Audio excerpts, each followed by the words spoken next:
AFTV, Stricto, are you worried about these performances then, that you've seen in the league?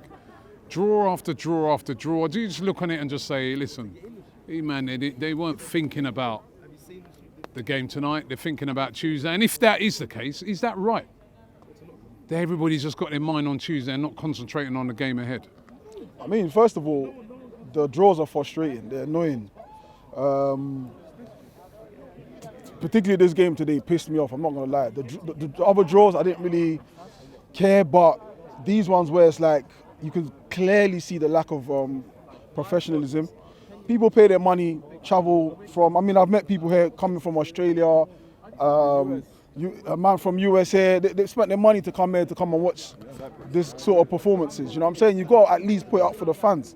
You know, you could pick so many players out today that weren't on the levels today, you know. Whether it's Odegaard, you don't need to ask me, I'll tell you. Odegaard, Martinelli, who else? My memory's got Saliba and Raya, you know. Like so many players. I know obviously our season's done in terms of the Premier League and everyone's looking forward to the Champions League, but there's a level of professionalism you still have to maintain. There's a standard that you still have to maintain. If not for you, but for the people that are coming here, 8 o'clock, people have left work and jumped on the train to come in. Do you know what I'm saying? So that on that side is frustrating. You know, it's clearly levels dropped. Clearly, because there's no way Crystal Palace that have been getting battered by City, Newcastle, you name the team. Everyone's practically touched them, and then they come here and then they nick two. In fact, they could have won the game if we're being real. That's how far the levels dropped. They could have won the game. And you know, as somebody pointed out earlier, they had a couple of games where their levels dropped because they had one eye on their semi-final, so their levels dropped against City. They went 2-0 up and then just messed around and got beaten, put 5 past them, 5 put past them at Newcastle. Managers obviously said to them, levels drop again, probably you ain't playing on Saturday. But we didn't see that with Arsenal. Like, probably those players are comfortable because a lot of them know they are playing on Tuesday. Other than Sterling, honestly, all that guy's done in an Arsenal shirt is put on an Arsenal shirt and take it back off again. He's done nothing else in playing for Arsenal. The fact he's coming off at 60 minutes. 60 minutes when we've got nothing left.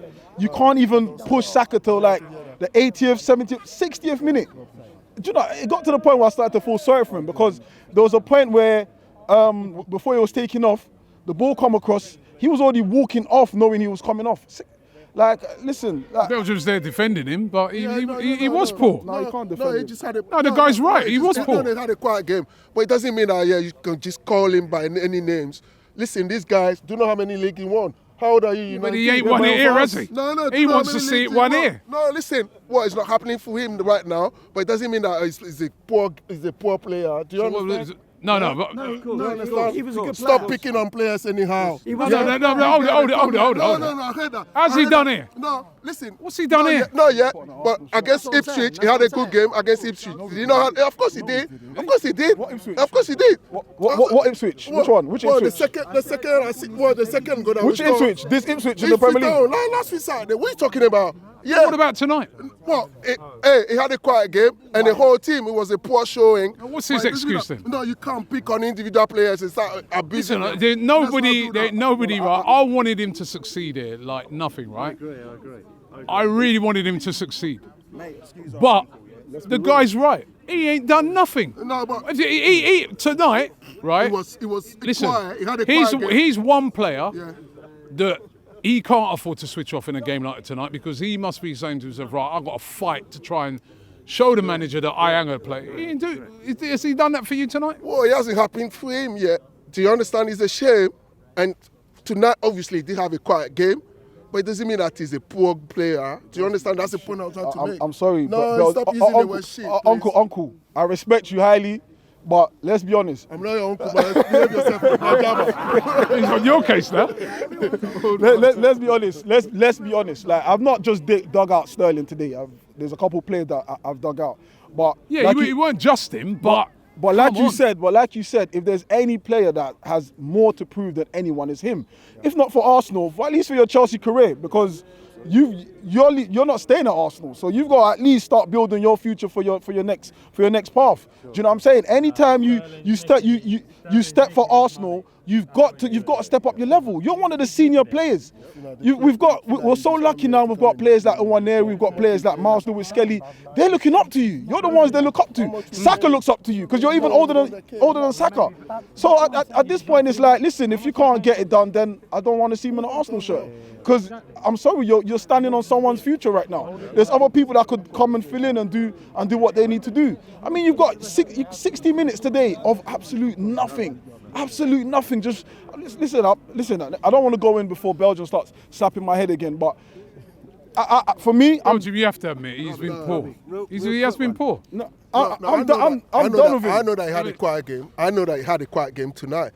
But listen, this is a guy. He's won. Do you know how many leagues he's won? Yeah, but This is a guy going to any dressing room and he command them. You said to no, he ain't doing it here, is he? Well, listen, how many chances has he had? This is my son, so I'm lucky to work at a golf club, and Declan Rice came and played at my golf club with Tubes, who I know from Soccer AM. And he's a lovely boy, Declan Rice, and I've got pictures of you with Declan Rice. And this was back in 2021 when he was playing for West Ham. And Declan Rice, we were really lucky to meet him, and we spoke to him, just had a little chat. It was nice. And I said to him, who is the best player you've ever played with in the UK? And he said, Raheem Sterling. Thank you. Who is the best player? Hold on, this is 2021. He said that. He 2021. He did say that. It was 2021. It was 2021.